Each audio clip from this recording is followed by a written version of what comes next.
On va faire un tour dans ta tête, Adrien. Ouais, c'est le but, j'ai compris. Ça va, t'es à l'aise? Je suis à l'aise. Tu vas te l'aide de Pas dans plus en le plus. canapé, mais pas loin, quoi.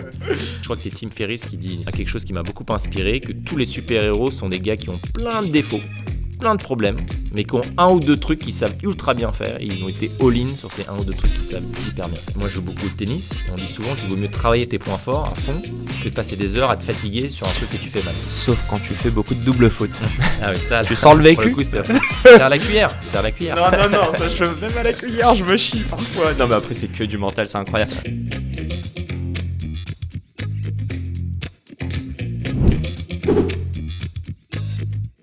Salut à tous, c'est Yacine et bienvenue dans ce nouvel épisode.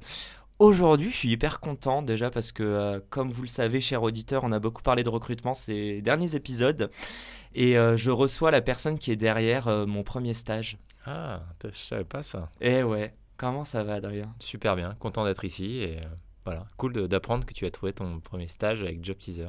Bah merde, j'allais dire alors tu peux nous dire. Bon bah du coup il a spoilé, Job Teaser. Donc voilà, on est dans leurs super locaux, magnifique studio. J'avoue que j'ai un peu de pression, il y a toute la régie qui me regarde. Mais ça va hyper bien se passer, yes. On est confiant. Est-ce que tu peux te présenter et nous dire qu'est-ce que Job Teaser, à part la plateforme qui m'a permis de trouver mon stage? Alors donc moi je suis Adrien Ledoux, je suis un des deux cofondateurs, je suis le CEO. Et on a monté Job Teaser en 2008 avec Nicolas. Et donc le concept de Job Teaser, c'est aujourd'hui on est le leader sur le recrutement des jeunes talents en Europe. Et ce qu'on fait, c'est qu'on concrètement on aide les étudiants et jeunes diplômés à trouver leur stage, alternance, premier emploi. Plutôt clair. Donc quand tu dis jeunes diplômés, ouais, c'est quoi? C'est 20-30 ans, Ouais, 20-25? ouais, c'est ça, 20-25 ans. Ok. Et avec la particularité qui est qu'on a intégré Job Teaser directement dans les écoles universités. Ce qui fait qu'on est... D'où mon stage. Voilà. On est la plateforme officielle de l'école, et ce qui fait qu'on est au plus proche des étudiants, qu'ils ont le réflexe de venir, parce que c'est le site de leur école. Donc, voilà. Je ne sais pas où tu étais. Moi, j'étais à l'EDEC. À l'EDEC, ouais, ok, bah super. C'est là-bas et Okay. c'est super drôle. On va faire la dédicace quand même, mais c'est Glady en face. C'est les anciens We Do Gift. Ah, et c'est comme ça que j'ai trouvé. J'étais bras droit du CEO. Bref, passons, on n'est pas là pour parler de moi. Est-ce que tu veux te la péter et nous donner un petit peu les chiffres? Parce qu'il y a des beaux chiffres quand même, sachant que je trouve ça incroyable, mais tu peux nous raconter quand a été créé Job Teaser et depuis beaucoup d'années, qu'est-ce que vous avez fait? Bah ouais, c'est clair. On a créé en 2008. C'était pas le moment où c'était la grosse hype. Déjà, on a créé en pleine crise des subprimes. Donc à chaque fois qu'on donne notre date de création, on nous dit mais c'est quoi la date exacte? Mars 2008 à peu près. Ouais, tu vois, okay. La crise des subprimes, ça va être je sais pas, juillet, quelque chose comme ça. Donc en plein dedans.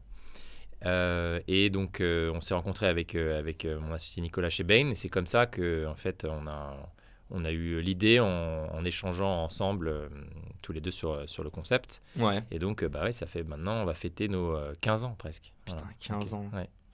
Ça fait pas tout jeune. Là. Ouais, c'est clair. Surtout pour une startup, justement, j'embraye un peu, mais en 15 ans, j'ai envie de dire seulement, c'est presque sain. D'ailleurs, je ne sais pas si vous êtes encore rentable, on va en parler, mais en tout cas, vous avez levé l'équivalent, 68 millions. Ouais, c'est ça. Donc, les quelques chiffres pour répondre à ta question. Donc, on est aujourd'hui près de 400 collaborateurs dans l'équipe. On a 750 universités en Europe qui utilisent Job Teaser.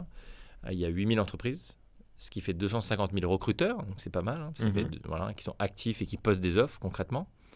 Voilà. Et donc, en fait, concrètement... et combien d'étudiants, du coup? Et alors, combien d'étudiants? Il y a 5 millions d'étudiants qui ont accès à la plateforme à travers le portail de leur école université.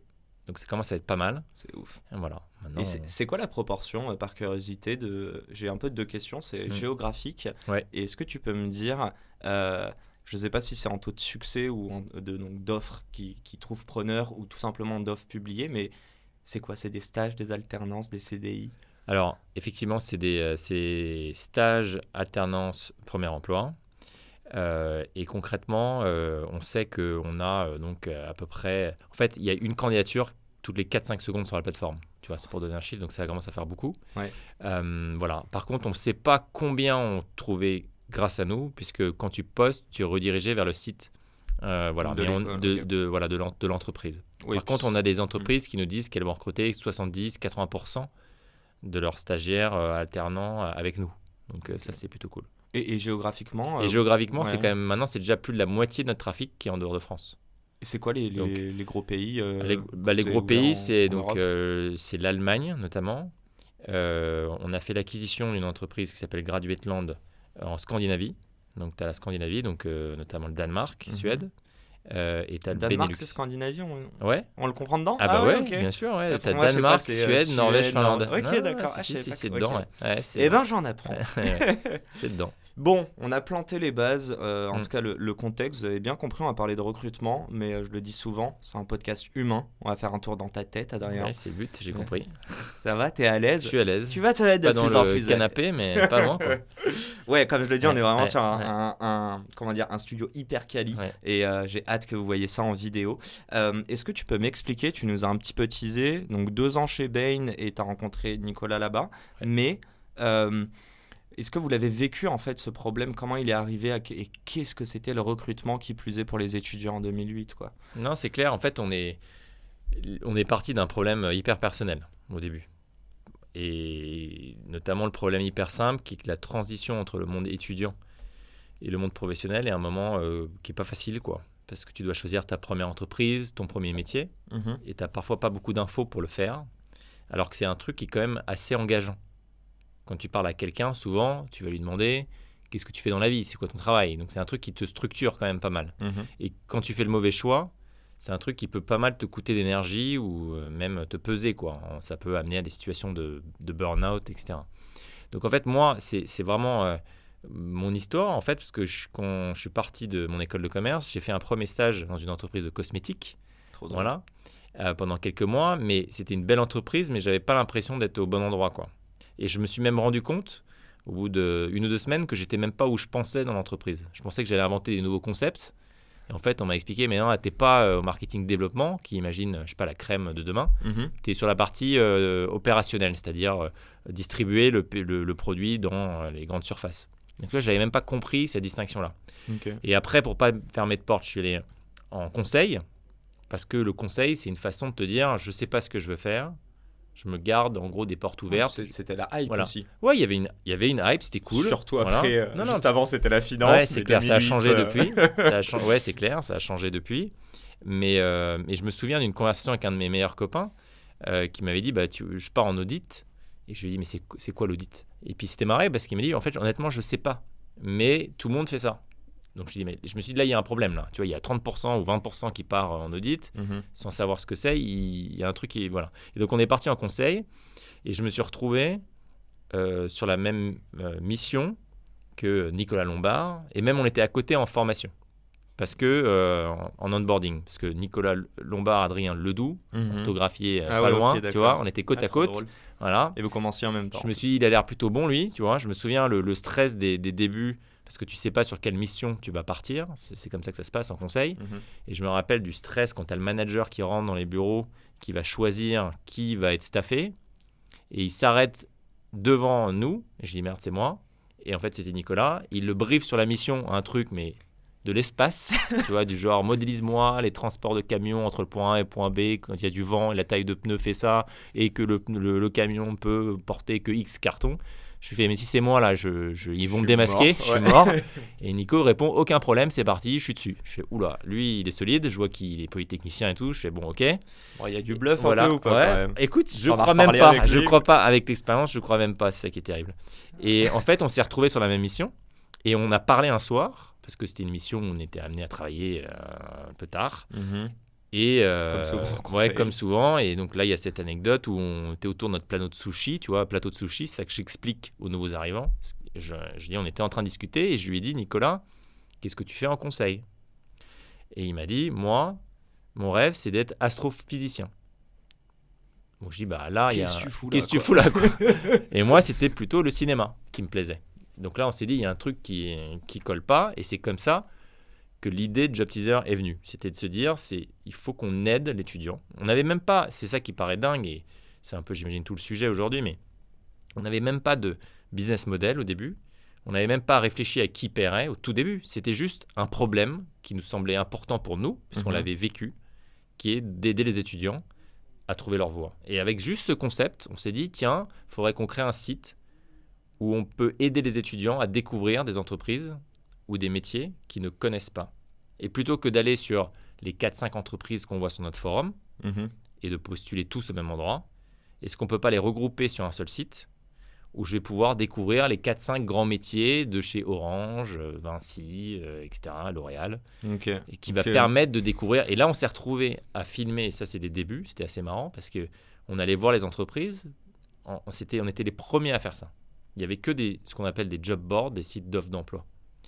Et ces entreprises nous ont dit, nous, on n'a rien à vous montrer, en fait, parce qu'on n'a pas de contenu, ce qu'on appelle la marque employeur. On n'a rien. Et donc, on a fait nous-mêmes les premières vidéos. Voilà. Et donc, on tournait nous. On avait un prestataire qui était venu nous aider et qui filmait, on posait les questions, on a découvert des métiers, on a découvert une étudiante qui sortait d'une école de commerce qui manageait 50 personnes, des conducteurs de bus chez Veolia. Et on disait, mais c'est dingue, c'est des métiers, on n'a jamais entendu parler. Et là, on s'est dit, tiens, c'est cool et c'est pour ça qu'on a été motivés. Voilà. Merci déjà pour l'explication. J'ai tellement de questions, je vais te donner les pistes. Et on va d'abord rentrer sur ça, mais juste après, j'aimerais discuter un petit peu de la création. Tu as dit que tu n'avais même pas de visu de business model, lancement du site. Je trouve ça hyper intéressant. Tout le monde le sent, mais tu aimes raconter des histoires et on va en parler dans 30 secondes. J'ai juste une mini question avant. Est-ce que toi, quand tu as trouvé tes premiers stages, tu avais un visu précis du métier auquel tu aspirais plus tard ? Est-ce que tu penses aussi que même aujourd'hui, en fait, tu sais, tu as parlé, moi ça fait tilt quand tu as parlé d'audit. J'ai fait l'EDEC, mais en finance. Moi, j'étais anti-audit et j'étais en fait carrément anti-M&A, etc. C'est pour ça que je suis allé très vite en start-up, en VC. Parce que je voulais pas m'emmerder à même faire pendant 6 mois un job qui me plaît pas pour accéder à un truc sur lequel je sais même pas si ça va me plaire. Est-ce que tu trouves qu'aujourd'hui, on essaye de valider des étapes pour accéder à un certain but, ou est-ce qu'au contraire, aujourd'hui, les étudiants, ils veulent du concret et ils veulent se projeter directement sur leur... C'est une bonne question. Je pense que, en tout cas, je sais, moi, le conseil que j'ai par rapport à ça, c'est que ce n'est pas un bon calcul de toujours reporter à plus tard le truc que tu as envie de faire. Le côté « je dois faire X et Y et je serai heureux dans 3 ans parce que j'aurai fait X et Y qui me permet de faire Z », c'est jamais terrible. Parce qu'en fait, tu passes ton temps à te mettre le truc que tu as envie de faire plus tard. Mais c'est pourtant ce qu'on nous apprend scolairement. Ouais, mais je pense que ce n'est pas une bonne idée. Tu vois, moi, si c'était à refaire, j'irais directement faire les trucs qui me plaisent et j'essaierais plusieurs trucs jusqu'à ce que je trouve le truc qui me motive à fond. Donc, pour répondre à ta question, je n'avais aucune idée de ce que je voulais faire. Vraiment aucune, parce que j'ai fait marketing, banque, conseil. Tu vois, aucun rapport. Tu vois, vraiment aucun rapport. Recrutement. Ouais, et recrutement. Voilà, donc tu vois. Et je pense que faut se détendre par rapport à ça.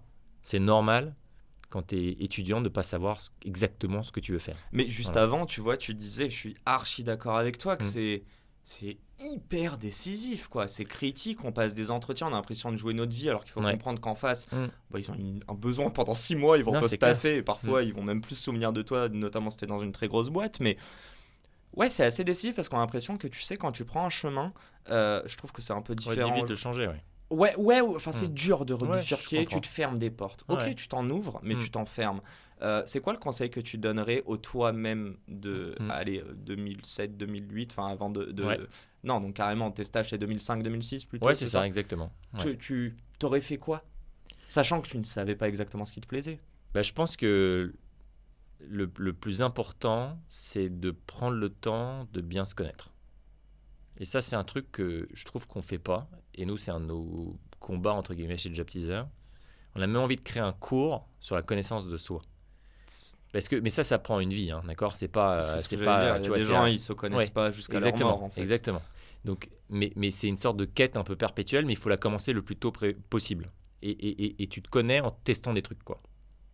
Et donc, moi, j'essaierais de te dire, tiens, je mets une pause. Dans quoi je suis bon, quoi? Qu'est-ce que je sais faire? Qu'est-ce que mes potes me disent que je sais faire? Et qu'est-ce que je kiffe le plus, tu vois? C'est quoi ma passion? Tu vois? Et qu'est-ce qui m'énergise? Qu'est-ce qui me donne envie de me lever le matin? Si tu as trouvé un truc qui combine ces deux choses-là, tu es plutôt bien. Mais il y a assez peu de personnes qui font ce step back. Normalement, ce que tu fais, c'est plutôt ça, c'est bien sur mon CV. Bien sûr. Tu ne te poses pas trop la question de est-ce que je vais... de même l'école. Voilà. Ouais, c'est ça. Est-ce que je vais kiffer, tu vois? Est-ce que c'est un truc qui va me motiver?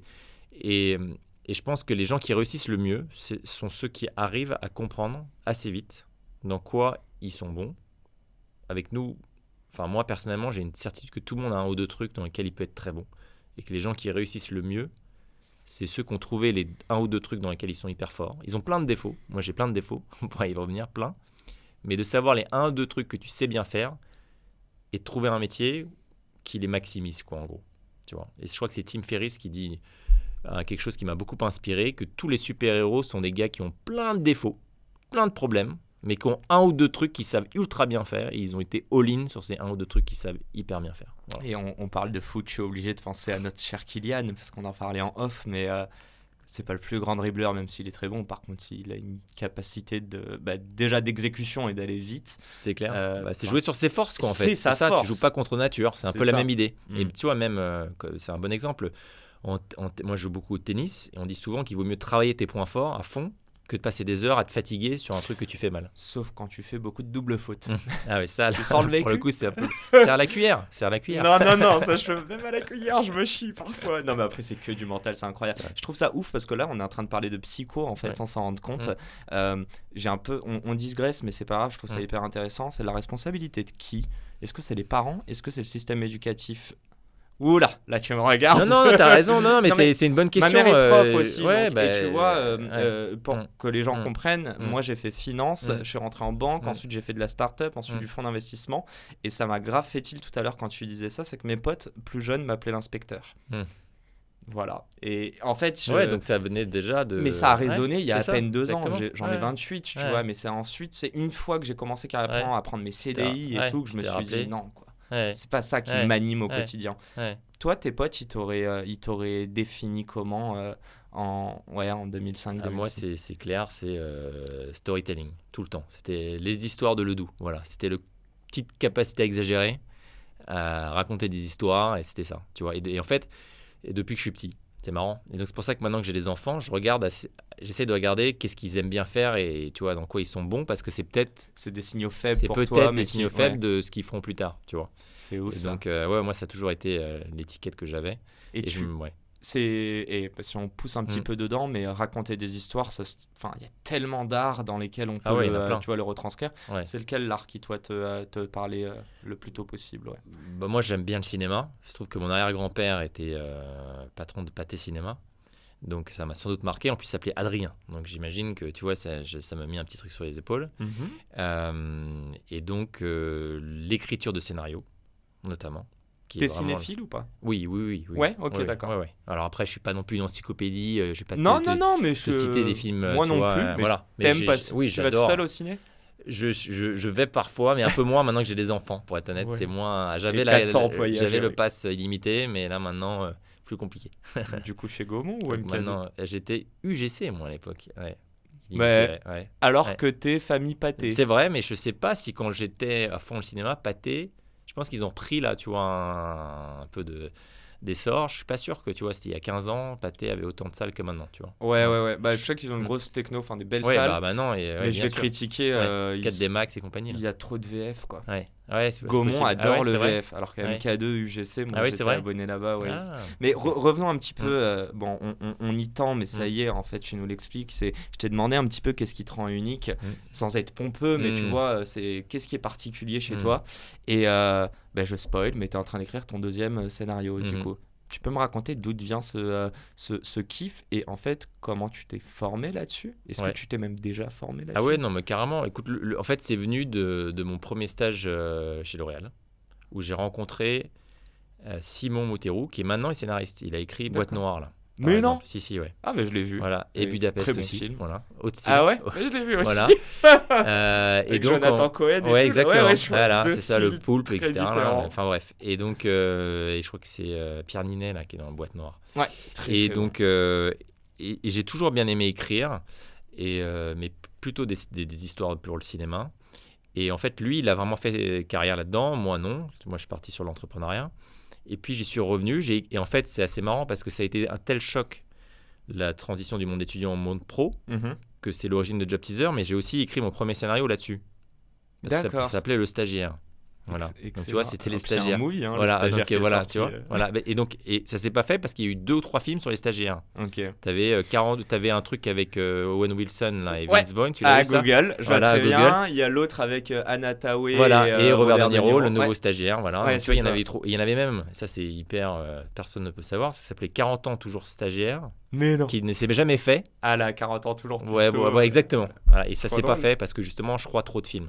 Donc le scénario existait, c'était en cours de prod ou j'en sais rien. Enfin bref. Ok. Donc ça c'était le premier.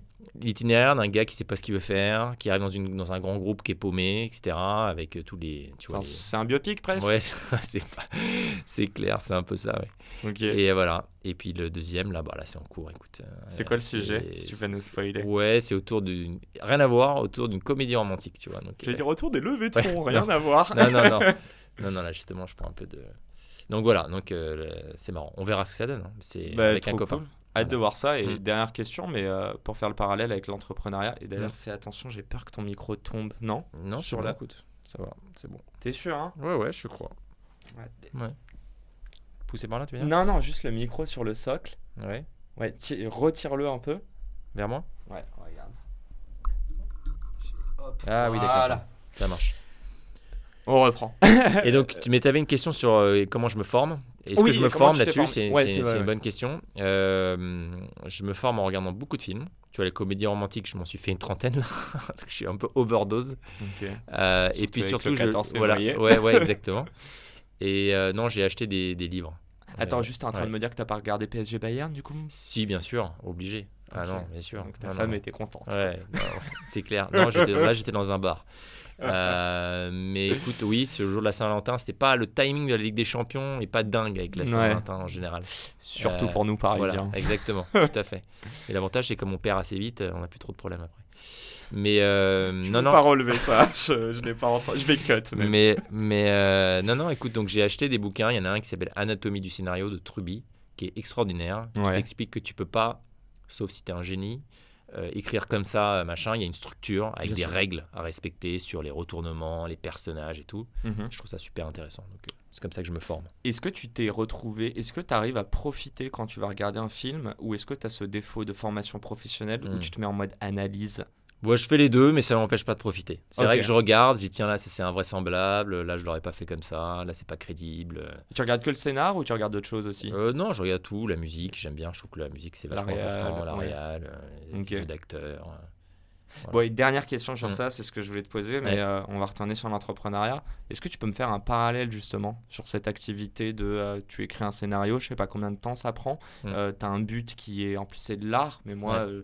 je sais qu'il y a beaucoup de parallèles entre les artistes, les athlètes et les entrepreneurs. C'est un peu misé sur toi avec Ouais. aucune certitude. Ouais. Donc ouais, c'est quoi les petits points communs selon toi? Avec l'entrepreneuriat, Ouais, bon, je pense que qui te font effectivement, kiffer ou pas d'ailleurs? Non, mais les points communs, il y en a deux qui me viennent. Il y a un, c'est en fait quasiment une levée de fonds. Parce que si tu t'écris, tu sais que tu vas avoir un producteur en face. Mhm. Et le producteur, il faut qu'il aime et qu'il croit au potentiel de ton histoire. Donc, si tu Producteur, celui écris. qui met l'argent Ouais. et qui va Voilà, chercher les donc c'est des partenaires. trucs importants. Parce que si tu écris un film qui est sur Mars, tu sais déjà que ça va être plus chaud à vendre. Mhm. Ils préfèrent dans un appart à Paris, tu vois, ça coûte moins cher. À faire. Ouais. Voilà, donc ça, c'est un peu la même logique de tu sais que tu vas devoir un investisseur dans les deux à convaincre et tu as un suivi de projet avec des étapes comme une entreprise. Et la deuxième chose, c'est que dans les deux, le storytelling et l'art de persuader, il est important parce que quand tu es entrepreneur, tu racontes une histoire. Hein. Tu racontes une histoire pour convaincre tes équipes de te rejoindre parce qu'ils croient ou pas en la mission. Mhm. Donc c'est ta capacité à expliquer cette mission. Et puis aussi pour les étudiants. Pour créer une belle marque, il faut aussi qu'ils comprennent la mission de l'entreprise, la raison pour laquelle tu as créé la boîte. Et donc il faut l'expliquer et la raconter. Donc dans les deux cas, pour moi, c'est du storytelling. C'est le point commun entre l'écriture de scénario et être entrepreneur. Il faut savoir bien raconter l'histoire. Voilà. Et cette histoire de job teaser, tu envisagerais un jour de la raconter au cinéma? C'est une bonne question. Ouais, tu vois, je m'étais jamais vraiment posé la question parce que tu On vois. en a de plus en plus. Non, mais hein, t'as ça raison. fait Alors peur après, que- est-ce que ça vaut un film? Je n'irai pas là. Tu vois, on voit qu'il y a plein de séries. Je sais pas si t'as vu. Il y a Uber, il y a Ah oui, il y a eu WeWork, Uber, etc. ouais. Alors on n'en est pas là. Donc je sais pas si ça. Mais ce qui est intéressant, par contre, c'est que ce qu'on dit quand tu écris un scénario, Mhm. c'est que les meilleures histoires sont hyper personnelles. Et si ton truc est du genre ah je pense qu'un film sur ce sujet ça cartonne, t'as des producteurs qui prennent pas. Notamment t'as un gars qui était hyper connu qui s'appelle Paul Schreiber qui a écrit Taxi Driver, qui a fait un cours de scénario où il commence à dire à la classe vous êtes 18, à la fin du cours vous serez 3 parce que ça va être une psychanalyse et vous allez me parler de vos problèmes les plus inavouables devant tout le monde. Et si vous n'êtes pas capable de le faire, sortez de la classe. Donc c'est une mise à nul. Sinon, ouais. Et donc là, tu as la moitié de la classe qui s'en va parce que tu n'as pas envie peut-être de dire dans tous tes petits copains, j'ai un problème X ou Y. Et les bons scénarios, c'est raconter un truc personnel. Donc, ce ne serait pas absurde. Voilà. Et après, il faut que tu trouves, une fois que tu as un problème un peu perso, tu dois trouver une métaphore qui exprime ce problème. Ce n'est pas obligé d'être un film sur l'entrepreneuriat, mais ça peut être quelque chose qui explique. Voilà. Et donc, il explique que Taxi Driver, c'était la solitude. Il était tout seul, angoissé et un peu violent. Et que sa métaphore de la solitude, c'était le taxi. Voilà. Avec De Niro qui se retrouve la nuit tout seul dans un taxi. Tu vois. Donc, tu comprends. Très stylé. Voilà. Ok. Enfin, merci, et on va un peu fermer la parenthèse sur le cinéma, mais tu auras compris, ça m'intéresse beaucoup. Si on revient un petit peu sur le job teaser, tu nous expliquais que justement aucune vue sur un business model. Donc en fait, est-ce que vous avez carrément à ce moment-là la vocation de faire de l'argent? Bonne question. Écoute, franchement, moi c'est vrai que parfois, tu entends les histoires et je pense qu'il n'y a pas du tout de modèle unique, quoi. Ça, c'est important de l'expliquer pour rassurer tout le monde, tu vois. Il y en a qui disent « Je sais déjà que je vais créer le leader mondial, je le savais depuis le premier jour. » Très bien.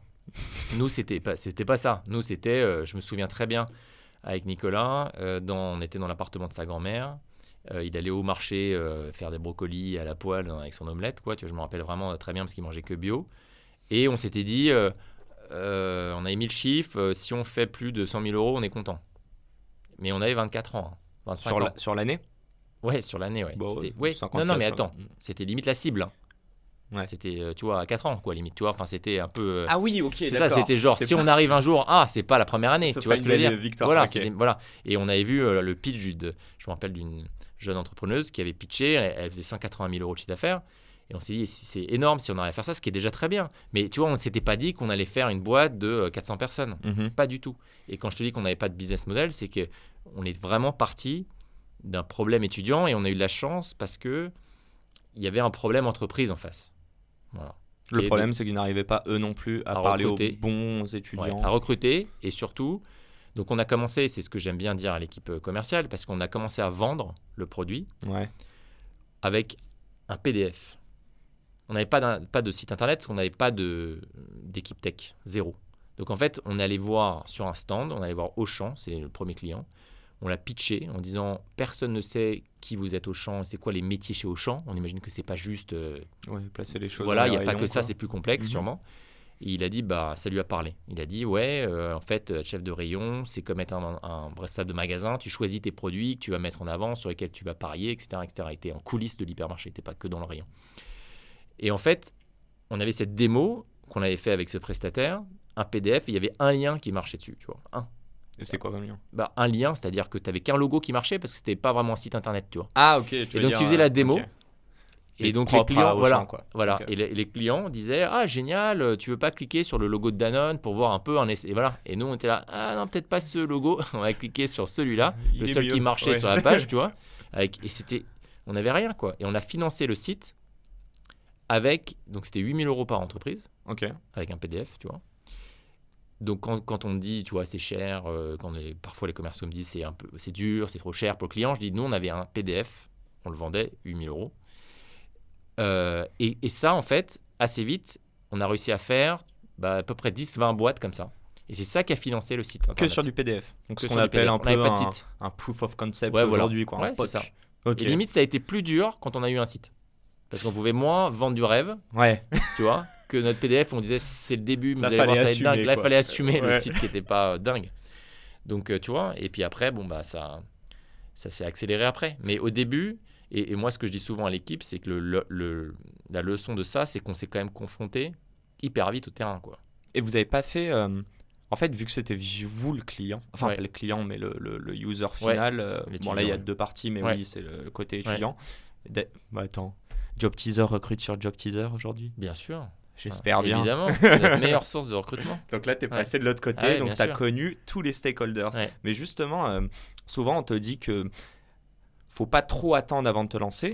Par contre, se lancer sur une idée qu'on a dans la tête et ne pas valider cette hypothèse, ça peut être dramatique par la suite. Ça peut être 2-3 mois de travail dans le vide. Ouais. Est-ce que tu as fait des calls avant même qu'il y ait eu ce PDF? Combien de temps ça a pris entre le moment en fait, où l'idée a germé entre toi et Nicolas et le moment où vous vous êtes dit ok, on arrête Bain? Ou alors est-ce que tu vas nous apprendre, et j'espère que Bain ne nous écoute pas, que vous bossiez dessus et que vous vendez vos PDF écoute, pendant... on a fait un congé sabbatique en fait. Ok.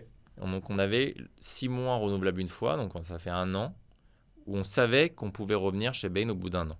Année de césure, quoi. Année de césure. Trop stylé. Et au bout d'1 an, en fait, ça a bien démarré. Et donc, on est revenu chez Bain pour dire, en fait, on revient pas. On revient pas. Voilà, on démissionne. Combien de CA au bout d'1 an? Que du PDF? Peut-être 100 000 €, quelque chose comme ça, tu vois. Voilà. Bah ouais, mais là, tu te dis un truc qu'on voulait faire en 4 ans, on l'a fait en 1 an. Donc, ça a bien démarré. Et puis, et on a senti qu'il y avait quelque chose à faire. Donc, voilà. Et après, le truc qui nous a le plus accéléré, en fait, de 2008 à 2013, on a grossi tranquillement jusqu'à 1,5 million, quelque chose comme ça. Okay. Et en fait, c'est à ce moment-là que tu as une coach qui nous a dit, à mon avis, vous pouvez faire beaucoup mieux, et notamment avec une levée de fonds. Mais on n'a pas du tout levé des fonds au début. Entre 2008 et 2013, 2014, c'était bootstrappé, et le truc qui nous a accéléré, comme quoi c'est un peu cliché de dire ça, mais c'est un problème qui est devenu une opportunité, comme quoi c'est réel, c'est qu'on allait voir les écoles pour qu'elles communiquent sur nous. En fait, sur jobteaser.com. On ne travaillait pas avec les écoles de 2008 à 2013. Donc vous alliez voir que les entreprises? On allait voir les entreprises, les étudiants qui étaient notre trafic, et on allait se faire connaître des étudiants. Moi, on était avec nos posters verts fluo, nos stylos, nos bonbons pour se faire connaître des étudiants. Mais l'école, c'est le meilleur hub. Voilà. C'est le meilleur canal de communication. C'est ça. Mais en fait, exactement. Et en fait, cette école nous a dit non. On nous a dit, je ne veux pas communiquer sur JobTeaser parce que j'ai mon propre site. Tu vas nous dire quelle école? C'était la première qui nous a dit non, c'était mon école, donc l'ESSEC, et celle qui nous a donné l'idée, c'est l'EDEC. Excellent. Et l'ESSEC est cliente aujourd'hui? Oui. L'EDEC, je te confirme. Et en fait, l'EDEC nous a dit, nous, ça nous embête parce qu'on a notre site, mais ça nous prend du temps de le mettre à jour, de mettre du contenu, des nouvelles fonctionnalités. Est-ce qu'on ne peut pas prendre votre site et en faire le site en marque blanche, officielle de l'EDEC? Et le premier qu'on a lancé, c'est l'ESSEC d'ailleurs. Et l'ESSEC, c'est devenu la moitié de notre trafic en 2 semaines. Incroyable. Donc là, on s'est dit, on a trouvé un truc quoi. Tu vois, un truc qui peut être vraiment différenciant. Et là, c'est devenu hyper intéressant parce que quand tu commençais à parler aux entreprises qui te disent comment tu touches les étudiants de l'EDEC et que tu leur dis je suis le site carrière officiel de l'EDEC, bah, c'est plus facile de les convaincre. Bien sûr. Sur la capacité de toucher les étudiants. Et après, tout le sujet, c'était lever de fonds. Plus on aura d'écoles, plus on aura d'étudiants. Et donc, c'est ce qu'on a fait. Et avec ces 750 universités en Europe aujourd'hui. Et puis, c'est hyper vertueux parce que je me dis que les étudiants, moi, je l'ai vu, tu as des fiches, on te ramène, on te dit moi, je voulais aller en VC. Bah, j'ai vu toute la liste des étudiants de l'EDEC qui étaient en VC. C'est comme ça que tu rajoutes des nouvelles entreprises dans ton réseau. Donc, en gros, ouais, c'est l'étudiant via l'école qui te ramène des entreprises, mais l'école qui te ramène via l'étudiant. Et puis... Exactement. Tu as des effets réseau. Non, mais c'est ça. Et tu as même des effets réseau du type... D'une école à l'autre? Ouais. Oui, cool, parce que tu as une école qui va dire aux autres écoles, quand on ouvre un pays, ils ne peuvent pas parler aux entreprises tant qu'on n'est pas assez d'écoles. Ok. Parce qu'il faut plus de X écoles pour que l'entreprise soit cliente. Elle ne viendra pas pour une. Et donc, en Finlande, tu as, 10-11 universités qui se sont mis d'accord pour lancer en même temps. Comme ça, nous, on aurait du contenu. Et on a des entreprises qui vont convaincre les universités. Tu as une entreprise, comme elle a un point de contact, tu vois, pour communiquer sur plein d'universités, ça l'embête quand une université n'est pas dans le réseau. Donc, elle va appeler l'université et elle va dire, ça serait bien que vous soyez dans le réseau JobTeaser. Donc, voilà. Donc, tu as les effets réseau. C'est vos plus gros ambassadeurs, du coup, c'est école, entreprise, peut-être pas les étudiants aussi, parce que tu peux avoir un étudiant qui rentre dans son entreprise et qui dit on n'est pas sur JobTeaser, ou qui est dans son école et qui dit j'aimerais bien. Donc c'est vachement important d'avoir des étudiants derrière. Je vais, c'est voulu, je vais un peu être méchant. Pendant 5 ans, du coup, 2008-2013, tu t'aurais pas pu voir ça avant. Je Ouais, sais pas non, comment non, le mais dire t'as- gentiment, non, parce mais t'as que raison, t'as raison. c'est une Ouais, opportunité, ouais, mais vous ouais. avez jamais vu des limites, un petit plafond de Si, verre bah un peu. Hein, au bout de 5 ans, c'est clair, je te dis, on faisait près un peu plus d'1 million. On était rentable par contre. Oh, Donc ça, c'est important. vous vous caractérisiez comme une start-up ou pas du coup? Ouais, je pense. Ok. Même s'il n'y en avait pas beaucoup. Mais t'as raison, c'est pas. Start-up machin. rentable sans lever de Ouais, fonds. ouais, non, C'est plus simple sans lever de non, fonds, mais non, ouais. ouais, c'est vrai. Mais on se posait des questions, ouais. Mais après, écoute, il y avait déjà des acteurs qui faisaient un peu ça. À l'époque, il n'existe plus aujourd'hui d'ailleurs. Ok. Mais on n'avait pas pensé, non, tu vois, directement, que ça soit possible de convaincre les écoles de nous rejoindre comme ça. Parce que c'est Donc- quand même un pari, parce qu'il faut quand même convaincre, tu vois, on a, sincèrement, je crois qu'on a quasiment 100% des écoles de commerce, hein, ou des écoles d'ingénieurs en France maintenant. Il les faut toutes. Si tu n'en as que 10, 20%, ça marche pas. Toi qui racontes des histoires, est-ce que le plus gros skills, et là je le prends par rapport à cet exemple précis, c'est pas l'écoute en fait? Ah bah, enfin, il y a les deux. Il y a effectivement capter les tendances de marché. Ça, c'est un gros travail d'entrepreneur. Tu vois, j'essaye, moi, c'est mon job de regarder ce qui se fait à côté, écouter tes clients, aller en rendez-vous, aller voir les écoles, c'est clair, tu as raison. Et la deuxième, c'est la capacité à les convaincre, quand même. Parce que quand tu commences et que tu n'as rien, tu lances un nouveau pays, bah, il faut quand même aller embarquer, quoi. Tu vois. Ouais, mais il Donc, faut il y a une les deux. certaine humilité Ouais, quand ouais, tu arrives carrément. à 1,5 million et que tu te Ouais, dis, ouais, enfin, ok, en fait, ce client il veut ça. Tu sais, parfois on dit, ah oui, on verra, et puis tu sais, ça, ouais, c'est dans ta roadmap à plus ouais. 10 Non, ans, c'est quoi. clair. Et là, tu te dis, ok, let's go. Ouais, on a Vous tout avez shifté, là. En fait, on a combien tout de temps ça a shifté. pris à prendre En fait, c'est ouais. assez marrant parce que quand l'école a dit est-ce que vous pouvez devenir notre site carrière, Mhm. on avait un tech, un ou deux, je pense. Et donc on est revenu le voir, il s'appelait David, et on lui a dit David, est-ce que tu peux transformer Job Teaser Ouais. d'un site web, vitrine un peu, tu vois, à un logiciel, quoi. Et il a dit mais les gars, Tu me mets CTO ouais, et je recrute pourquoi 30 pas, personnes, mais quoi. je suis tout seul. Et on a quand même réussi, et puis on a recruté derrière, hein, évidemment, pour assurer. Mhm. Mais c'était quand même un pari de shifter tout. Et effectivement, ce qu'on a bien fait, parce qu'on a fait des erreurs, on a mis du temps, c'est long, 5 ans sans doute, tu vois, avant, comme tu dis. Par contre, une fois qu'on a détecté cette opportunité, on y allait à fond. Et ça, c'est l'autre peut-être, puisque c'est un peu le thème des conseils pour des gens qui veulent entreprendre, c'est que tu vois bien que ton concept de départ peut vachement évoluer, tu vois, avec le temps. Puisqu'on a commencé par des pages entreprises, des vidéos métiers, Mhm.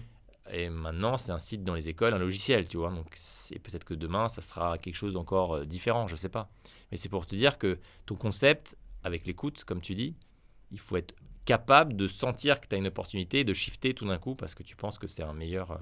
Mais il faut faire une preuve d'une grande humilité alors dans ce cas-là. Pour te dire que même si demain tu arrives à faire 10 millions de CA, bah, en fait remets-toi en question parce que potentiellement tu as 7 personnes qui est en train de te mettre le doigt sur Ouais, 100 millions de CA. ouais, en c'est fait, ça. sur une- Bah, ouais, tu as raison. Après, nous, c'est dans notre culture. On a vachement travaillé la culture Job Teaser Mhm. et Parce que tu aurais pu choisir de dire Ouais. allez, on fait x2 en 3-4 ans Ouais, et ouais. c'est déjà très bien d'avoir Ouais, c'est une clair. boîte qui fait Bien plusieurs sûr. millions de CA par an. Non, c'est clair. Pourquoi cette envie d'aller faire encore plus comme tu dis? Bon, parce qu'on avait cette envie de toucher plus d'étudiants. Et qu'avec ce modèle-là, quand C'est tu vois que ça, servir tout la d'un coup, cause. ça fait moitié de ton trafic, tu dis, là, je tiens un truc qui nous permet de faire mieux notre mission. Plus vite, quoi. Eh ben aujourd'hui, j'allais dire c'est quoi qui te rend le plus fier, mais bon, Mm. je pense que je la connais la réponse.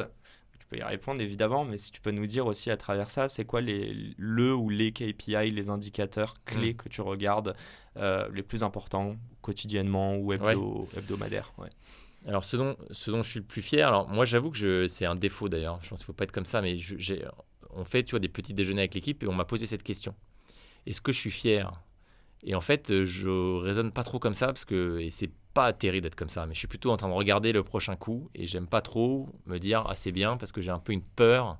T'aimes pas célébrer les victoires? Ouais, j'ai un peu une peur inconsciente de dire si je célèbre, je serai moins à fond. Ce qui est un peu d'ailleurs quand on regarde les neurosciences une bêtise parce qu'il vaut mieux construire et consolider, tu vois, pour que ça donne un socle. Moi, je suis plutôt à me projeter sur le coup d'après. Ok. Donc, c'est rare que je regarde derrière moi en disant ah c'est plutôt cool. Mais insatiable du coup. Ouais, c'est ça le problème, c'est que tu Mhm. mets la barre un peu plus loin et c'est quand même une des recettes qui t'empêche parfois d'être à fond et quand tu te mets tout le temps épanoui parce que tu te mets toujours une limite plus loin. Donc, si j'entends bien, t'aimerais parfois ou t'aimerais te forcer à, J'essaye, à là, célébrer je fais vachement de méditation en ce moment. Pour justement être ancré dans le présent, regarder ce qui marche bien aujourd'hui plutôt que d'être toujours dans le coup d'après. Je pense que c'est important de se poser, tu vois, parfois. T'es un angoissé, un stressé? Ouais, plutôt. Ouais. Ok, c'est bon. Ouais, tout à fait. On se comprend. Voilà, exactement. Donc, c'est les sujets qui m'intéressent et sur lesquels que je bosse pas mal. Et pour répondre à ta question des indicateurs, je regarde beaucoup en ce moment, dans le contexte actuel, qui est plus compliqué, global et économique, on regarde beaucoup plus la rentabilité, quoi. C'est-à-dire des indicateurs qu'on appelle cash sur EBITDA.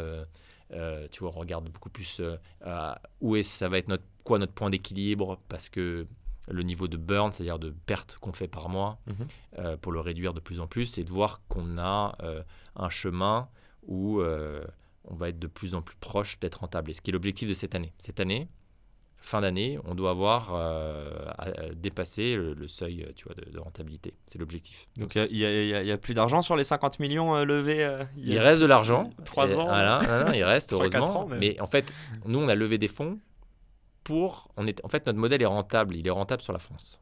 Oui, mais en fait, j'allais te demander, voilà, mais c'est l'ouverture internationale. Ouais, parce que tu es obligé, parce que tu as une phase où tu vas convaincre les écoles et elles ne payent pas. L'école ne paye pas.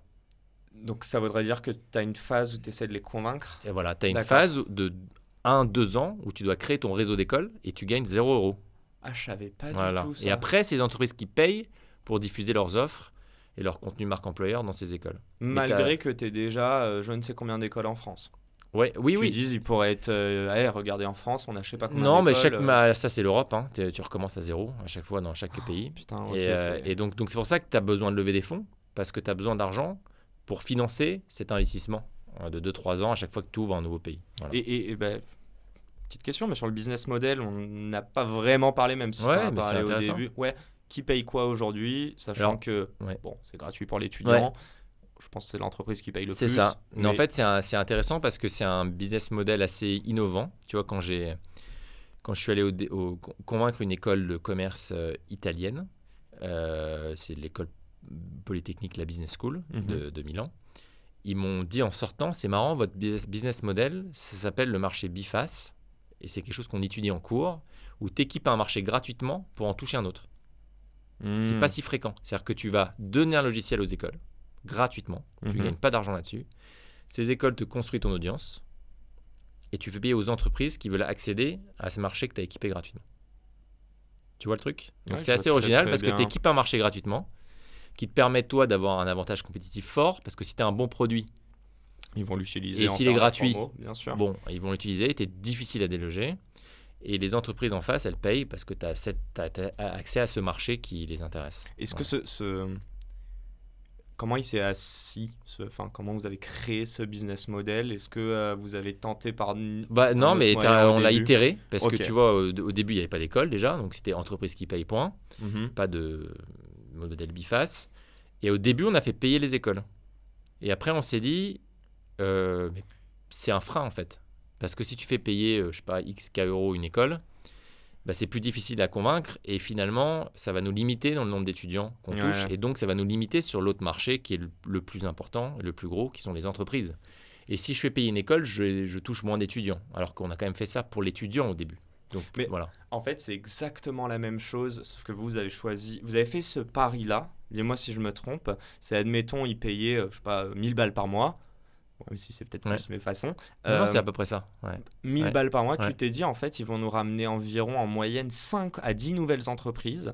C'est 5 à 10 nouvelles entreprises, on pourrait les rémunérer 100 ou 200 balles. Du coup, ça offset les 1000 Exactement, tu as tout compris. Et là, vous avez pris le pari, c'est que vous n'étiez pas sûr qu'ils vous les ramènent, les entreprises, mais ils les ont ramenés quand même. Ouais, c'est ça. Non, c'est le dire qu'il valait mieux faire le pari que c'était les entreprises qui allaient nous rapporter le plus d'argent, notamment en étant dans les écoles, effectivement, et que faire payer l'école serait toujours inférieur, tu vois, en termes de chiffre d'affaires, que de la côté entreprise. Et puis c'est délicat, je trouve, dis-moi si je me trompe aussi, mais ton client, celui qui paye, c'est l'entreprise, mais dans tout ce que tu vas faire, et même dans ton pitch, j'imagine, celui que tu sers en premier, c'est l'étudiant, ce qui va totalement parler. Bien sûr, parce que c'est pas facile ces modèles. Non, c'est compliqué parce qu'on a donc 3 cibles. Ouais. Les étudiants, il faut montrer les la valeur universités et les entreprises.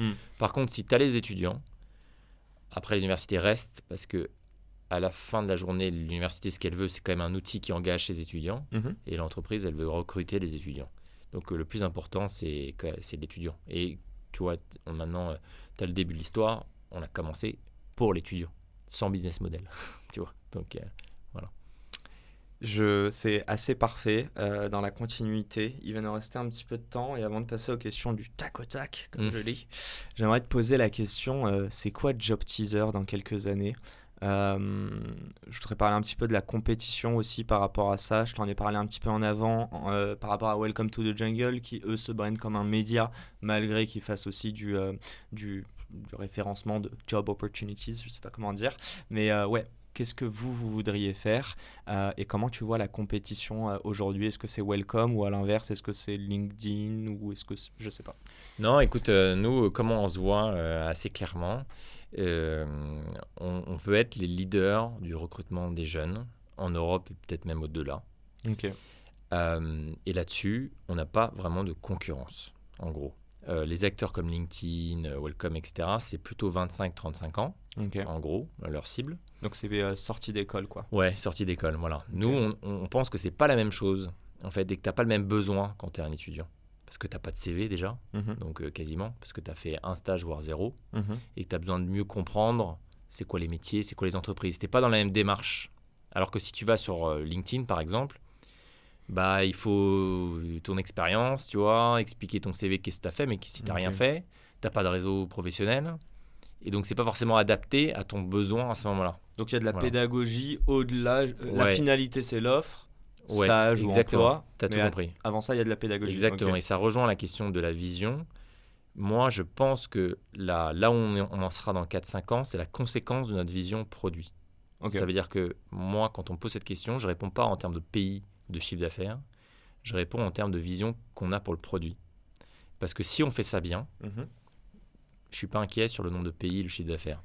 Et la vision qu'on a, c'est exactement ce que tu viens de dire, c'est qu'on a l'ambition de ne pas être juste un site d'offres d'emploi. On a l'ambition, et c'est pour ça qu'on a commencé, d'être un outil d'orientation. Et c'est pour ça qu'on est dans des studios magnifiques, vous créez énormément de contenu. Des tests psychométriques. Tu vois, on a gagné un projet qui s'appelle Définum, où c'est un appel d'offres avec les universités Lyon 1, Lyon 2 et INSA Lyon. Et ça rejoint une de tes questions. La responsabilité de qui c'est d'éveiller. C'est drôle, j'y pensais, j'étais en mode merde, on n'a pas terminé là-dessus. On n'a pas répondu, donc je fais le parallèle. Parfait. Et en fait, je trouve que maintenant, avec tout ce que tu as sur Internet, tu peux te débrouiller tout seul en tant qu'étudiant. Tu peux apprendre plein de choses pour essayer de comprendre un peu qu'est-ce qui te plaît. Mais l'université, quand même, a un rôle important. Et ce projet-là, on est en train de créer, avec ces 3 universités, une formation en ligne à l'orientation professionnelle. Pour apprendre à te connaître. Et nous, notre rêve un peu qu'on essaie de faire là, c'est de créer un cours qui était un cours obligatoire pour réfléchir un peu à qu'est-ce que tu aimes faire, c'est quoi tes forces, c'est quoi tes talents. Et demain, la vision produit qu'on a, c'est ça. C'est que tu as l'impression de rentrer comme un service carrière où tu peux parler à un alumni, regarder un contenu, faire un test psychométrique qui te dit tiens, ce qui est important pour toi, c'est tel aspect d'une culture d'entreprise, donc c'est telle entreprise dans laquelle tu devrais postuler. Ou vu ce qu'on connaît de toi, tu devrais parler à cette personne-là parce qu'elle te ressemble et regarde le métier qu'elle fait. À mon avis, c'est un bon truc pour toi. Parce que sinon, tu es un peu livré à toi-même. Tu vois plein d'entreprises, plein de vidéos, plein d'offres. Tu es là, mais par où je commence? Donc la recommandation, elle est hyper importante. Tu vois. Donc c'est ça qu'on essaie de construire. Et si on rentre un peu justement sur cette... en fait, c'est de la psycho, quoi. C'est vraiment se découvrir. Vous commencez vers 20 ans. Oui, il faudrait faire même plus tôt. Et c'est ma question en fait. T'as pas l'impression qu'on prend déjà des choix critiques? Je crois qu'un des premiers, c'est quand on va quitter le collège pour aller au lycée. Bon, je connais plus du tout les nouveaux systèmes aujourd'hui. Je crois qu'il n'y a plus les mêmes bacs S, ES et tout. Ça a changé, je crois. Mais c'est déjà là où on disait, t'ouvres des portes et t'enfermes d'autres parfois. T'as raison. Je pense qu'il faut rester... donc c'est une question qu'on se pose, ça, de revenir un cran avant au moment de ton choix de formation. Parce que ton école, ton université peut structurer des choses. Maintenant, moi, je reste quand même... plutôt optimiste par rapport à ça. Et je crois qu'il n'est jamais trop tard pour changer de voie. Donc l'éducation nationale, tu ne penses pas pourrait aider là-dessus? Évidemment qu'elle pourrait aider, je ne dis pas le contraire. Mais ce que je veux dire, c'est que ce n'est pas parce que tu t'es trompé à 20-25 que c'est fini, tu ne peux pas changer, tu vois. Il y a des gens qui se révèlent à 35, qui se disent, en fait, moi je plaque ça. Bien sûr. Ma passion, c'est tu vois, de faire X ou Y. Et qui, tu vois, j'avais une discussion l'autre jour avec avec une amie qui a tout plaqué pour devenir journaliste sportif, tu vois. Hello. Voilà, et c'est peut-être ce qui va t'arriver, j'ai l'impression, Yacine, vu notre conversation. Donc, non mais tu vois, et à un moment, c'est pas trop tard. Je pense que oui, il y a un petit côté, on se ferme des portes, etc. Mais à un moment, tu peux tellement apprendre vite toi-même, là, aujourd'hui, je trouve, plus qu'avant. Je me disais, même en venant, tu vois, à cet échange, je me dis, c'est dingue la chance qu'on a, quand même. Je parlais de psychologie, de développement personnel. Tu as tellement de trucs que tu apprends en ligne, là, je trouve, avec des podcasts comme celui-ci, des trucs qu'on n'avait pas avant, quand même. Ouais, tu vois, pour sûr. apprendre des choses, si tu as envie d'écriture de scénario, si tu as envie de t'y mettre, tu n'es pas obligé de faire un master, tu vois. Tu peux acheter 3 bouquins et regarder des tutos, des vidéos. Tu peux te former. Adrien Ledoux. Ouais. Par exemple. Donc voilà, donc tu vois, voilà. Donc je pense que c'est jamais trop tard pour faire des gros changements. Et juste, j'ai pas vraiment. En fait, j'ai entendu ça, donc je sais pas si c'est vrai. Est-ce que toi, tu as des vues? Je crois qu'en Scandinavie, c'est justement une des questions qui se pose assez tôt. Ouais, c'est vrai que c'est au collège ou au lycée. Ouais, t'as raison, ils sont plus avancés que nous sur justement assez vite se poser des questions d'introspection dès le plus jeune âge. Mais t'as vu une diff, toi, quand t'as essayé de vendre Job Teaser? Alors, on voit que oui, parce que on voit que tu vois, on a développé des tests psychométriques qui s'appellent Marco notamment et Esther. Il y en a un, c'est pour comprendre tes leviers de motivation. Et l'autre, c'est pour comprendre tes valeurs professionnelles. Est-ce que c'est l'impact, le sens, l'argent, le prestige qui compte pour toi? Donc, il faut plutôt telle ou telle entreprise. Et ces tests, on est en train de les pousser dans les écoles. Et tu as des écoles comme l'EM Lyon qui a décidé que tous ses étudiants passeraient les tests Job Teaser. Trop cool. Quand même plutôt cool. Et pour répondre à ta question, c'est en Scandinavie, presque, que ça a eu le plus d'impact positif au début. Parce qu'ils sont vachement dans ce côté, c'est important de te connaître et fais ce que tu kiffes. Et si vous avez des tests qui permettent à nos étudiants de se poser les bonnes questions, plutôt que de foncer et de se rendre compte qu'ils ne sont pas au bon endroit, bah c'est cool. Donc on les déploie et on va créer un cours dédié test Job Teaser. Voilà. Donc oui, c'est clair qu'ils sont assez en avance là-dessus. Allez, j'ai toujours pas fini. Tu feras comment avec tes enfants, toi? J'en ai 3 là déjà. Donc, ils ont quel âge? Ils ont 9, 6 ans et demi et presque 1 an. Donc tu as une petite fille là, de 11 mois. Quand est-ce que tu commences à éveiller leur conscience à ce niveau-là? Sachant que, dis-moi si c'est le cas pour toi aussi, moi jusqu'à mes 16-18 ans, enfin de mes 7, je pense à ce moment où on a commencé à entendre parler du mot bac. Ouais, c'est clair. J'étais en PLS. Et en fait, c'est ça aussi, c'est que je voulais mon bac. Et en fait, arrivé à 16-17 ans, j'étais comme, ok, le bac, je crois comprendre que je peux l'avoir. Mais je sais pas, en fait, qu'est-ce qui se passe derrière. Ouais, bien sûr. Non, mais je pense qu'il faut pas... Moi, ce que j'essaye de faire, et j'essaye de me réfréner là-dessus, c'est pas de leur mettre de pression. Tu vois, quand tu as une mauvaise note, avec ma femme, on est là, mais comment c'est possible? Tu vois, et donc on essaie de se calmer là-dessus. Donc je dirais pas les éveiller, mais j'essaie de, comme je te disais, de regarder ce qu'ils aiment faire. Tu vois, par exemple, ça se voit assez vite. Tu vois, l'aîné, Constantin, il adore construire des trucs. Il déteste jouer avec. Mais si tu lui dis construis ce truc, tu crois qu'il va le faire? Ou parce que tu lui dis il va être en mode non? Non, écoute, moi mes parents m'ont toujours dit fais du théâtre et c'est. Non, mais j'ai même pas besoin de lui dire. Tu vois ce que je veux dire, c'est que moi je pouvais jouer. On parle de jeu, mais c'est pas grave, c'est marrant. Des heures Lego, Playmobil, je me racontais des tas d'histoires, tu vois. Lui, c'est que la construction qui l'intéresse. Une fois qu'il a fini, c'est dans un coin, donc il a 15 techniques dans sa chambre, il joue pas avec. C'est quoi des techniques? C'est les Lego techniques. C'est des sortes de grosses voitures un peu compliquées à construire. Ah, ok. Ouais, tu vois, j'ai Star Wars dans le même voilà, genre. Voilà. Et donc, c'est assez compliqué ce truc. Mais donc, ça veut dire... Ouais, c'est clair. Tu fais une fois par an le cadeau. Mais ça veut dire quand même un truc quand même, je pense. Lui, pour le coup, raconter l'histoire, ça lui... moyen. Il va pas se faire la bataille dans sa chambre et tout, comme je pouvais faire. Par contre, construire et comprendre la mécanique, ça l'intéresse. Et ça, je vais pas tomber dans des grosses conclusions trop vite, mais tu vois, je l'ai déjà remarqué. Et donc, est-ce que peut-être ça aura un impact sur le côté plutôt ingénieur que le côté marketeur? Peut-être, tu vois. Voilà, c'est un exemple. Après, je veux pas... Constantin Musk, c'est comme ça qu'on l'appelle. Je sais pas si je lui souhaite. No pressure. Oui, il fera ce qu'il a envie de faire. Bon, ok, ne débattons pas là-dessus. Un grand merci. Écoute, il nous reste un peu plus de 5 minutes et on passe sur les questions du tac au tac. C'est good? Ouais, je suis prêt. Allez, let's fire. Et c'est parti pour ces petites questions très rythmées. Ok, première question. Est-ce que tu peux me définir l'entrepreneuriat par un mot ou un groupe de mots et me dire pourquoi, s'il te plaît? Résoudre un problème que tu kiffes, je dirais. Pourquoi? Parce que si ça ne te passionne pas, il y a des contre-exemples, mais comme c'est dur d'entreprendre, il faut être passionné, parce que sinon tu risques d'abandonner. Donc c'est important de tu as une vraie appétence et un besoin de résoudre ce problème, parce qu'il y a tellement de difficultés que tu as besoin d'être à fond, quoi. J'en profite, si tu veux nous mettre le petit job teaser pour la caméra qui nous voit. Non, pas pour moi, plus pour la caméra. Ouais, je sais pas quelle caméra. Ah oui, c'est là. Elle est là. Ok, super. Pardon. Allez, deuxième question. Si tu avais la possibilité de choisir un board member vivant, mort, fictif ou réel, qui est-ce que ce serait et pourquoi ? Je choisirais Yoda. Mais mince, j'avais envie de tourner une phrase à la Yoda, mais du coup pourquoi ? Parce que je pense qu'une des grosses leçons d'entrepreneuriat, c'est de gérer sa propre psychologie.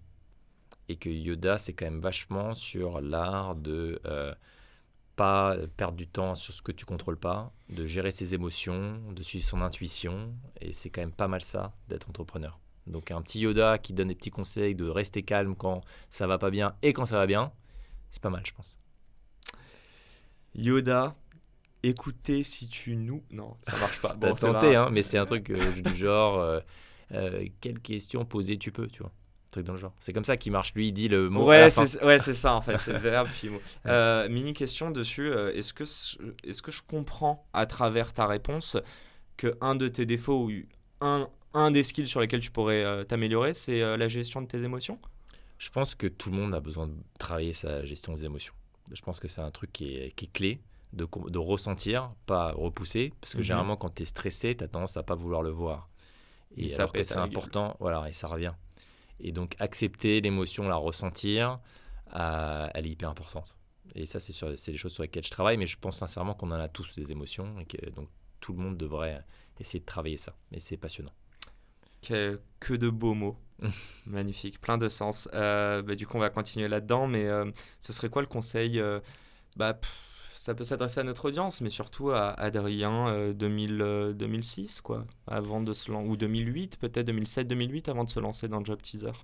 Je pense que c'est hyper important, parce que moi, c'était pas mon cas au tout début, d'avoir confiance en soi à fond, en gros. Parce que la confiance, elle est indispensable pour embarquer du monde. Ouais.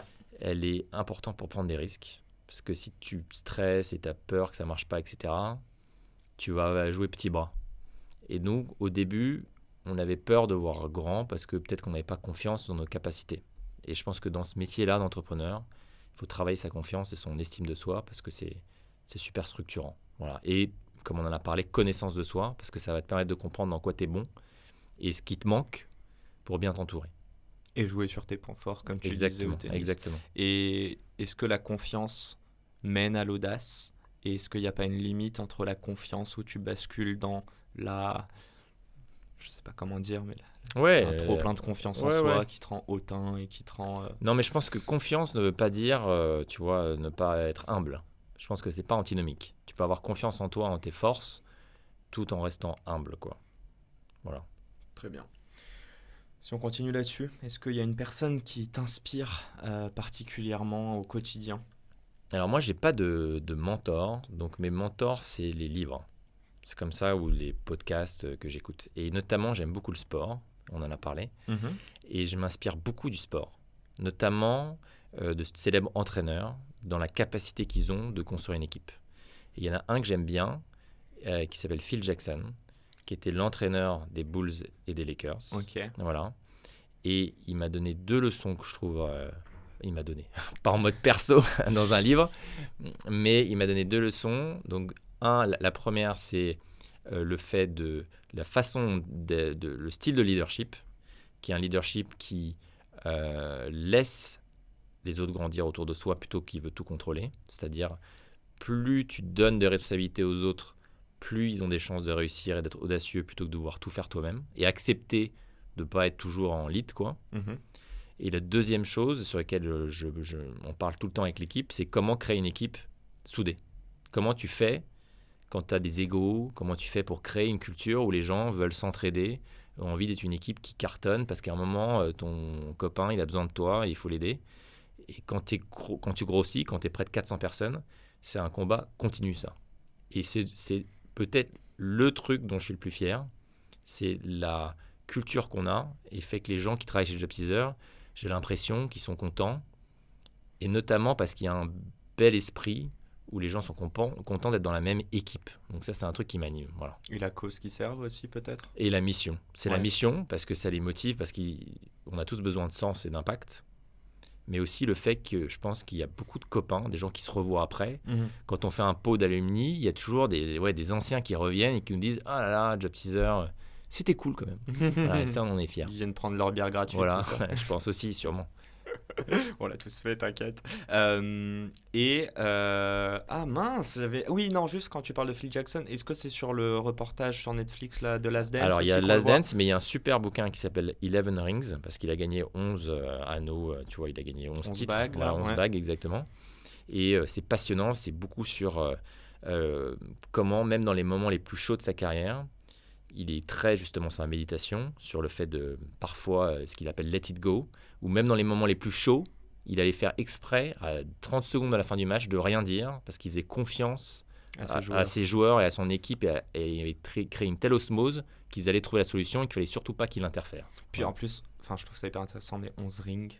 C'est monstrueux. Ouais, mais ça veut dire qu'il a entraîné des équipes différentes. Ça voudrait dire que c'est lui le point commun sur ces exactement. 11, et il t'explique tu vois, sur le côté créer une équipe forte, il t'explique qu'il a énormément bossé la gestion des égos avec Kobe Bryant et Shaquille O'Neal qui voulaient pas se faire de passe, quoi, en gros. Un peu comme limite, je sais pas, Mbappé et Neymar. Ah bon? Je sais pas, non, ils ont l'air de jouer ensemble. En ce moment. Mais donc, tu as des égos à gérer. Ouais, bien sûr. Et qu'il a vraiment bossé pour qu'ils se mettent, c'est ce qu'il appelle selflessness, quoi. En gros, l'humilité de te dire que le plus important, c'est l'équipe plus que ton cas individuel. Et ça, c'est un truc que je trouve qui est passionnant, quoi, d'arriver à créer cette harmonie où les gens ont plaisir à bosser les uns avec les autres. Écoute, un grand merci, ça fait 1 heure et tu nous as, je pense... Je sais pas s'il y a un masque, mais en tout cas, j'ai l'impression qu'on est bien rentré dans ta tête. Un grand merci. On va quand même terminer sur une note qui n'est non pas négative, mais qui est de bon augure. C'est quoi le plus gros échec Ouais. Je sais pas, non, mais c'est une très bonne question. Regret, non, c'est pas l'apprentissage. Ouais. Ah, désolé. C'est l'heure. non, mais du coup, je le refais. Mais c'est quoi, le plus gros échec, ou dit en langage entrepreneurial, le plus gros apprentissage que tu as eu ces dernières années? Non, mais on a parlé beaucoup de connaissance de soi. Je pense que je connais mes forces, mais je connais mes faiblesses. Et une de mes faiblesses, c'est que j'ai beaucoup d'idées et que ça peut être embêtant parce que plus tu grossis, plus tu as besoin de clarté et plus l'équipe a besoin de focus. Et j'ai compris un truc récemment, qui est le focus, c'est pas dire non entre une bonne et une mauvaise idée. C'est parfois dire non à une autre bonne idée. Et que moi, dès que j'ai une idée que je pense qui est plutôt bien, j'ai envie de faire les 4 en parallèle. Ce qui fait que ça peut être trop pour l'équipe. Voilà. Et donc, j'essaye de faire un effort quotidien. Quand il y a une nouvelle idée et qu'on me dit « Ah, elle est pas mal, il faudrait la tenter », d'être content des trucs qui ont du potentiel qu'on ne fait pas. Parce qu'ils ont un risque d'avoir un impact sur ce qu'on fait déjà, en gros. Et donc, moi, si c'était à refaire, j'ai fait des erreurs de lancer trop de projets en parallèle. Et ça a sûrement pénalisé l'entreprise plusieurs fois. Voilà. Donc ça, c'est un truc que je sais. Et ça devient un peu une blague. C'est encore une idée d'Adrien, il est sympa, mais à un moment, regarde le quotidien, on a déjà 3 projets en cours, on ne peut pas en rajouter 3 de plus. Et donc, j'essaie de me rappeler de ça. C'est intéressant, ça. C'est important. Ok, bah écoute, j'espère que tes équipes valident et sont contentes de ce dernier... Ouais. J'espère. Je sais pas si c'est un mea culpa, mais presque dire. Mais non, mais je trouve ça intéressant que même toi, au final, tu grandis à côté de tes employés et que ça, tu t'en es rendu compte avec eux, j'imagine. Bien sûr, bien sûr. Un grand merci à toi. Merci également à Max, à Grégoire qui sont en train d'enregistrer ce super podcast. Donc voilà, merci pour l'accueil. Merci à toi, Yacine, c'était un plaisir. Voilà, quoi, tous les étudiants qui cherchent un stage... appelez-moi ou regardez sur Job Teaser, vous allez trouver votre bonheur, j'en suis sûr. Et à la semaine pro pour un nouvel épisode. Encore une fois, merci. Merci à toi.